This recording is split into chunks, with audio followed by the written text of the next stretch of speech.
Sonic games have got a lot of mods.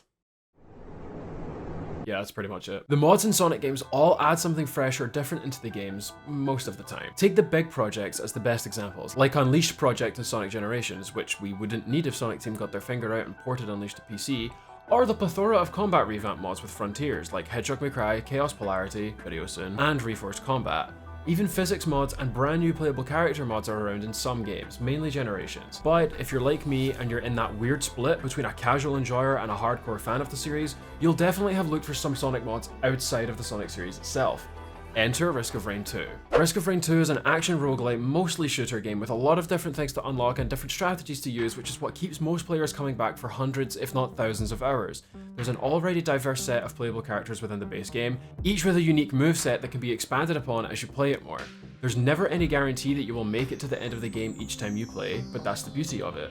Like Sonic games, Risk of Rain 2 has an unbelievable mod count, all of which add something new to the game. You've got your stage mods, item reworks, skins, survivor reworks, and even completely unique survivors that get added to the roster instead of replacing already existing survivors.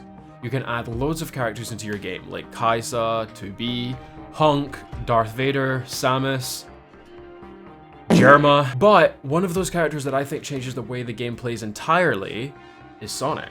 Meaty. A lot of the characters in Risk of Rain 2 have specific movesets that cater to a certain aspect of play, which can be expanded upon throughout your runs. What makes Sonic unique is that he is basically a jack of all trades but master of none right from the get-go. His moveset is based off of Frontiers, with his primary skill being his punch and kick combo or homing attack at a distance, his secondary being Sonic Boom, utility being Boost, and his special skill being Grand Slam. All of which function almost identical to Frontiers. It's really impressive. So as you can already guess what I'm going to do in this video, we're going to play through Risk of Rain 2 as Sonic on Monsoon difficulty, because there's no way I am doing Eclipse. I have a lot of other mods installed too, but yeah, yap session over, let's just get into it. Our first stage puts us onto Distant Roost.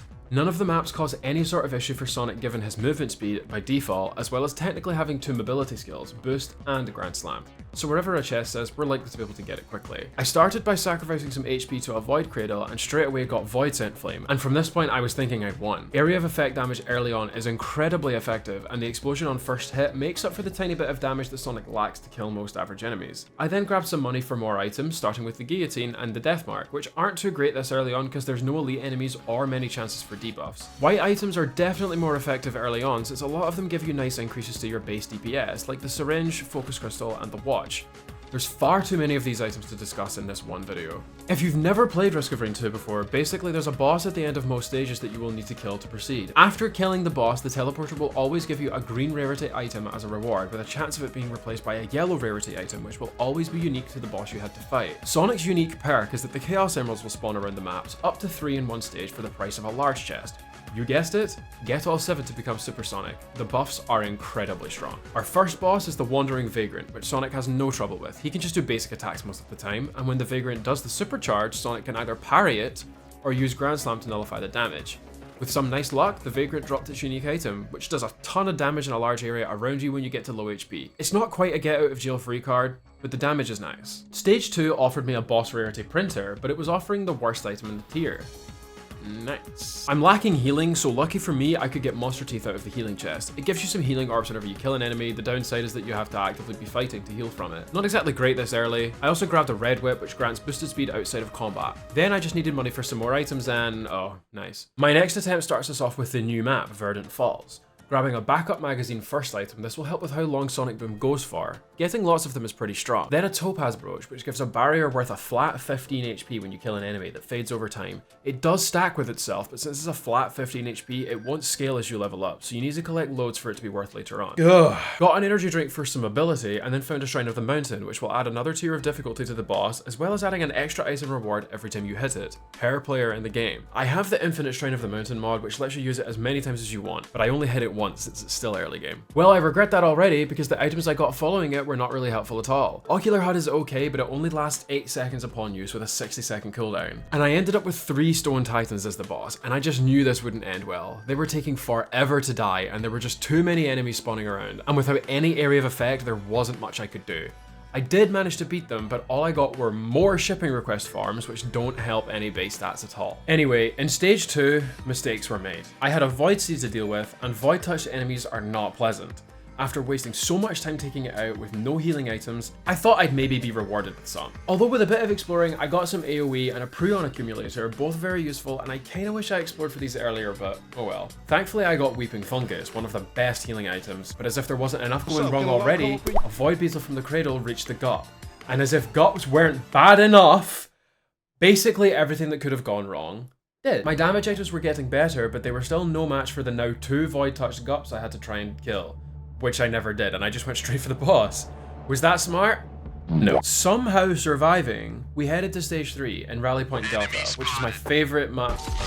Oh, never mind. To the Risk of Rain 2 players watching, I promise I'm not actually bad at this. My issue is that I haven't been utilizing everything that the game offers. My whole plan was to do a 5-stage run and then say, oh, but we can do it better, can't we? But clearly that idea was flawed, so let's just do the real thing. We're going to make use of the hidden realms going forward, as well as some other mods I've got installed. Back on Distant Roost, Newt's altar is right at the spawn point, and this is a very important find. I'll explain that soon. I got lucky with the item set that spawned and was very quickly able to get a healing item of sorts, flat damage, damage over time, and area of effect. I also found a Tenta Bubble, which is the void equivalent of a Chrono Bubble, which roots enemies in place for a set time instead of slowing them down. Then an ATG missile, which on stage 1 is very powerful. Its void equivalent is objectively better, but I have no guarantee of finding it. But the ATG is more than good enough. After a few more stray items, I grabbed the Chaos Emeralds and went for the boss, which again was the Vagrant. We've been through this already. I was rewarded with a Chrono Bubble, but since I have the Tenta Bubble, it will turn into another one. Then once the teleporter is charged, a blue portal appears, and this is what happens when you find Newt's altar. So let's go through. In the Bazaar Between Time, you would normally trade lunar coins for lunar items. However, with the Better Bazaar mod, it offers a range of items you can buy with spare cash. There's also a combination of 2 lunar items which There's also a combination of 2 lunar items which I'll manage it eventually. There's also a combination of 2 lunar items which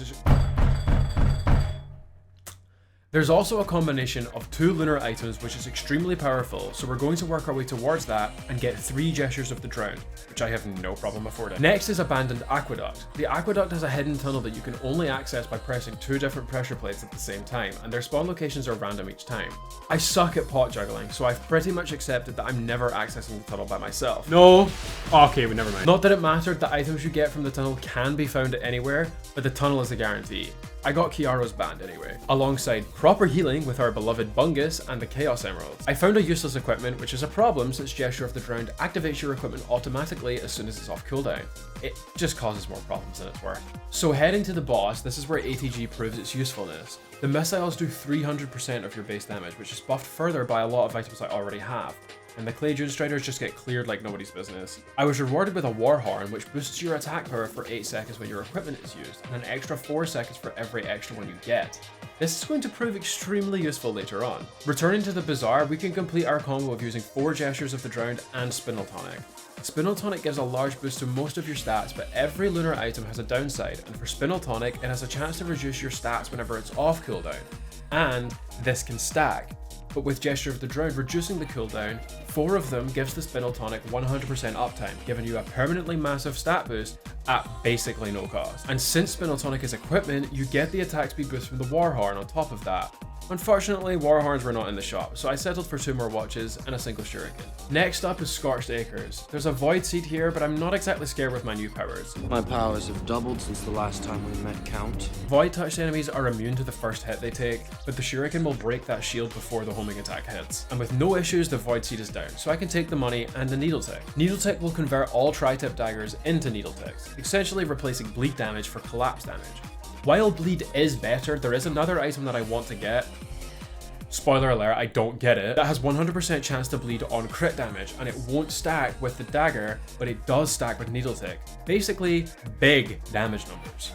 Who doesn't like that? Now that we have the last Chaos Emerald, we can turn into Supersonic whenever we want, but I'm going to save it for a really tough encounter that we will run into soon. There's another boss printer, which is one of the best boss items in it, the Molten Perforator.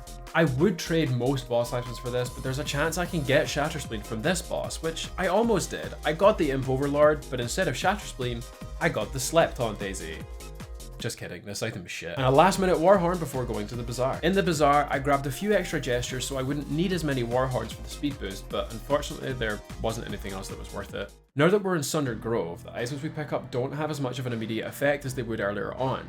We've got another Void Siege straight away, but at least this time I can stand a way better chance against these fuck-ass gups. You have no idea how much I hate these things. I almost got myself killed trying to get the Void items, but at least it converted my Bungus to Wungus, which will heal while I'm sprinting, rather than standing still. The only time this item is less beneficial is when you play multiplayer and, well, I have no friends. I also got lucky with the regenerating scrap. You can replace most rarities of items with scrap if you take them to the scrapper, so the scrap is then prioritized when using printers. Regenerating scrap will, well, regenerate in the next realm after you use it, and it acts as a green scrap, so it works in green printers and cauldrons. Grab some more items, including Kiaro's counterpart, Reynald's Band, which causes an ice burst rather than fire, but they work alongside each other, and it's great. Also Red Whip. You don't want too many of them though. Every stage on stage 4 equivalents have got guaranteed legendaries somewhere, and in Sundered Grove there's a few spots it can spawn. I did eventually find it, and I net myself an extra life. Not that I needed it. The boss was 3 Stone Titans and a measly death mark as a reward. We are getting to the point where we can inflict enough debuffs for death marks to be good, so it's not the worst thing to get. So now, back to the bazaar. The first thing I noticed in the bazaar was that the portal to choose your destination was offering Gilded Coast, which is a hidden realm with an extra boss that you can't find in normal gameplay. I have a mod installed that changes how this works and offers alternative items, so I chose to go there. I also gave some items to the Red Cauldron, which takes 5 green items in exchange for 1 red item. Frost Relic is just too good to miss, but it did take Reynald's Band and a Warhorn, which isn't great, but the pros outweigh the cons in my opinion. Took 2 Monster Teeth and a Needle Tick from the shop, quote-unquote repaired the broken elixir bottle, and then moved on. In the Gilded Coast, there's 4 small chests, as well as whatever reward that you get from killing Aurelia Knight. The fight is reworked in this mod to have an intended 3 phases, but if you kill them fast enough, you can skip most of them. With one of my Warhorns gone though, I had to go through all the phases. You would think that this would warrant using Supersonic, but the boss just simply isn't hard enough to be worth it, and the reward doesn't really make up for it either, especially since my reward was Guardian's Eye, possibly the worst of the modded items. And it also looks stupid. Stage 5 will always be Sky Meadow, but it looks very different with the mods I have. There's a scrapper here, an encrusted lockbox where I instantly regretted my choice, another Regen scrap, another Wungus, and better momentum than Frontiers will ever have. I found an equipment drone which holds any equipment and uses it with a random cooldown. And then I found a radar scanner. But in carrying the scanner over to the drone, I got stuck with the tonic affliction, so naturally, I panicked. Luckily, I didn't get caught before I got the tonic back, so we chilling. Scrapped a couple of items to get enough for a red item, grabbed some drones, got the altar, and then some extra items before the last teleporter. But what if we took this even further beyond? Stage 5 is normally the last stage before the final realm, but there's a few routes you can take to loop back to stage 1. One being visiting the bazaar. Sure, the difficulty will keep scaling up, but we'll power up faster. Xi constructs are considered a hard boss, but Sonic basically counters them entirely, and with our current power, they're a complete joke. So it's a lot of sitting around and waiting for the teleporter to charge. Also more energy drinks. Anyway, moving on. At the bazaar, I grabbed Head Stomper, got Reynald's Band back and a couple of focus crystals, got myself up to 10 gestures to get the Warhorn's effect to 100% uptime, and then continued on. Back to Distant Roost. Now that we're in a loop, Malachite and Celestine type enemies can spawn, both of which suck. The amount of kills I'm now getting is keeping the Frost Relic charged, which is really good at keeping weaker enemies at bay and slowing down stronger ones.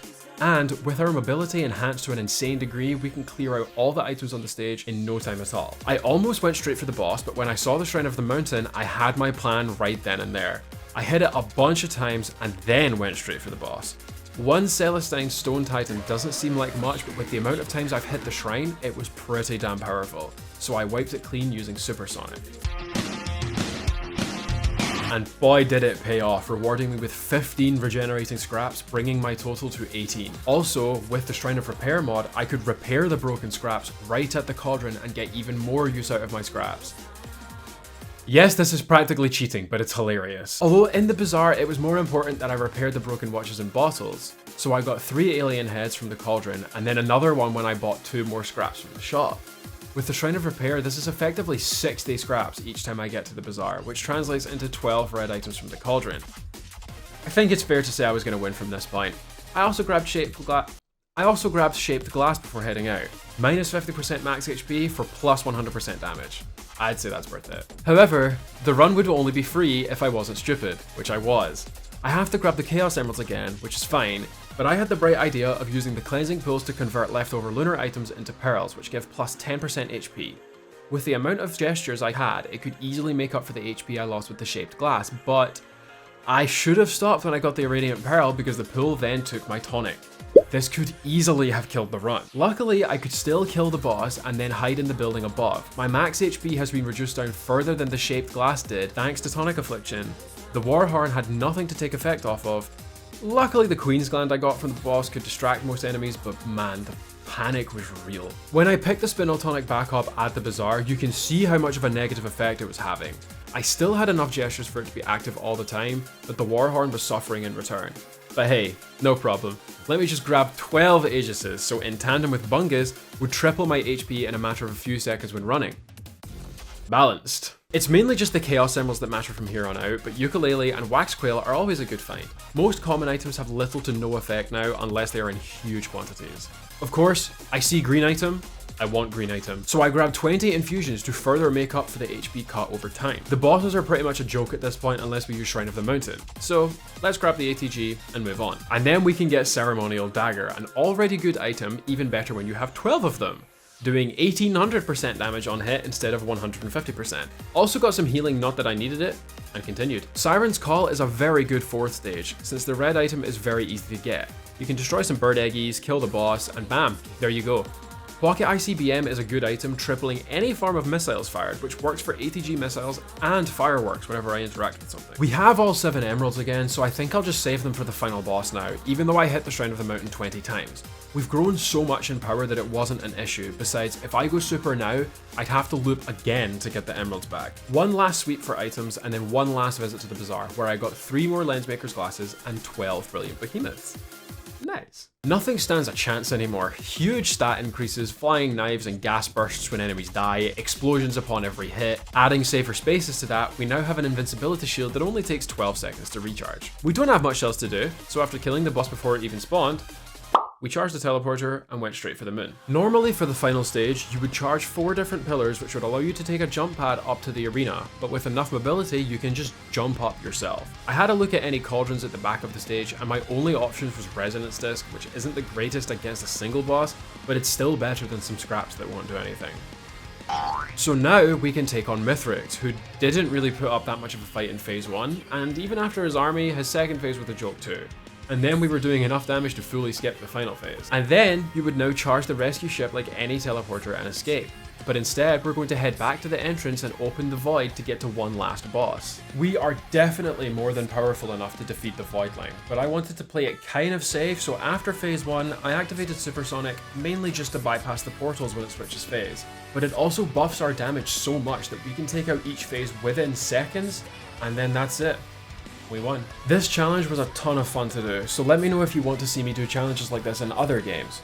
Also, be sure to like the video if you enjoyed, comment your thoughts down below, and subscribe for more content like this. It would mean a lot to me. A brief plug for my Twitch channel where we record these challenges, play games together, and just generally have a good laugh.